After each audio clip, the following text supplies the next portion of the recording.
नागपुर में जिस तेजी से कोरोना संक्रमण के नए मामले सामने आ रहे हैं, उसी तेजी से इससे ठीक हो चुके लोगों को कई तरह की बीमारियों से ग्रसित पाया जा रहा है।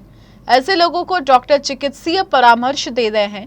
डॉक्टरों के मुताबिक पोस्ट कोविड लक्षणों से कोई खास चिंता नहीं है, पर लापरवाही भारी पड़ सकती है।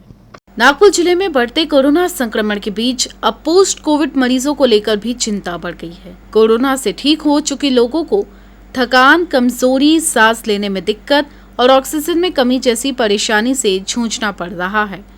डॉक्टर की माने तो पोस्ट कोविड के लक्षणों पर सावधानी के साथ ध्यान देना जरूरी है।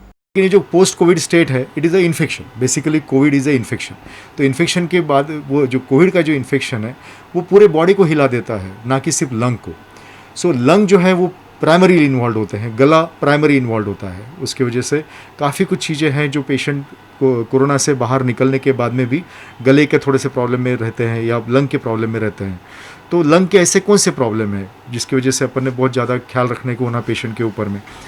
पेशेंट अगर सीवियर स्टेज में या मॉडरेट स्टेज के पेशेंट जो कोरोना के रहते हैं, उनको लंग के अंदर के जो निमोनिया जो होते हैं, वो निमोनिया की वजह से अंदर में परमानेंट डैमेज हो जाता है। जो परमानेंट डैमेज हो जाता है तो वो सीरियल सीटी स्कैन के बाद ही अपने को पता चलता है कि पेशेंट के लंग का परमानेंट डैमेज हुआ नहीं हुआ, उसको फाइब्रोसिस कहा जाता है। ऐसे सिनेरियो के अंदर में अपने को फॉलोअप करना बहुत ज़रूरी रहता है। कोई पेशेंट में तो ऐसा है जो हमारे यहाँ से 1 या 2 पेशेंट जो गए हैं, उसके अंदर में ऐसा पाया गया है कि 1 या 2 पेशेंट्स हैं जो कंटिन्यूसली कभी कभी उनको रात में ऑक्सीजन लगाने की ज़रूरत पड़ती है। बिकॉज सीवियर केसेस कभी कभी सीवियर कोरोना केसेस कभी कभी परमानेंट लंग डैमेज कर देता है। उसकी वजह से उनको एक ब्रोंकाइटिस जैसा प्रॉब्लम या सांस फूलने जैसा प्रॉब्लम, चलने के बाद में जैसा सांस फूलती है, ऐसे प्रॉब्लम खड़े होते हैं। इसके लिए पक्का ये टाइम आ गया है अपने नागपुर के अंदर में कि हमने उसके पोस्ट कोविड रिहैबिलिटेशन सेंटर्स चालू करने को होना। डॉक्टरों के मुताबिक पोस्ट कोविड के बाद भी वैसी ही देखभाल जरूरी है जैसे कोरोना पॉजिटिव होने के दौरान की जाती है। जैसे हमारे यहाँ से जब पेशेंट जाते हैं तो हम उनको कुछ एक्सरसाइजेस बता ही देते हैं शुरुआत से, ताकि उनकी जो मसल्स हैं वो काफ़ी स्ट्रांग हो जाए, पर्टिकुलरली इंटरकॉस्टल मसल जो लंग को जो सपोर्ट करती हैं, और साथ में कुछ एक्सरसाइजेस दे देते हैं ताकि वो पेशेंट सफ़र ना हो, जिसकी वजह से काफ़ी कुछ पेशेंट अपने आप में काफ़ी कुछ संतुलित हो जाता है। जो पेशेंट अभी फ़िलहाल अपना एक दौर है, पीक और आ ही रहा है, पीक कहाँ पे है अपने को पता नहीं है आज के तारीख के अंदर में, तो इसलिए सभी लोग अभी कोरोना मेरे को हो गया इसी तरीके से अपन चल रहे हैं। लेकिन जो रिकवर हुए हैं उनकी तरफ अभी ध्यान देने के लिए भी लोगों के पास समय नहीं है।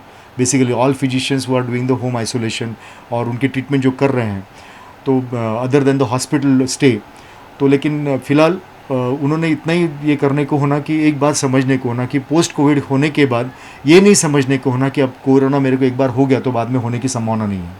Because we have got 20 strains, हम लोगों के पास में 20 स्ट्रेंस है, हम तो एक ही अभी करीबन 2 दिन पहले ही एक पेशेंट और एडमिट हुआ री इन्फेक्शन करके। री इन्फेक्शन मतलब ये नहीं है कि वही अंदर का जो इन्फेक्शन था वो वापस उमड़ा है, because another 19 strains are there, तो उससे नया कोविड हो गया है। जैसा तुम कोरोना होने के पहले अपनी ये रखते थे, क्या बोलते हैं उसको, केयर, वही केयर अपन ने बाद में भी रखने को होना, उतना ही केयर अपन ने रखने को होना। कोरोना के मामले जिले में लगातार तेजी से बढ़ रहे हैं। इसी के साथ 76% लोग ठीक हो चुके हैं। बड़ी संख्या में ऐसे लोगों में कई तरह की शिकायतें देखी जा रही हैं। लिहाजा ऐसे मरीजों के इलाज के लिए IGGMC अस्पताल में पोस्ट कोविड क्लिनिक की शुरुआत की गई है। साथ ही कई डॉक्टर ऐसे मरीजों को अपना परामर्श दे रहे हैं।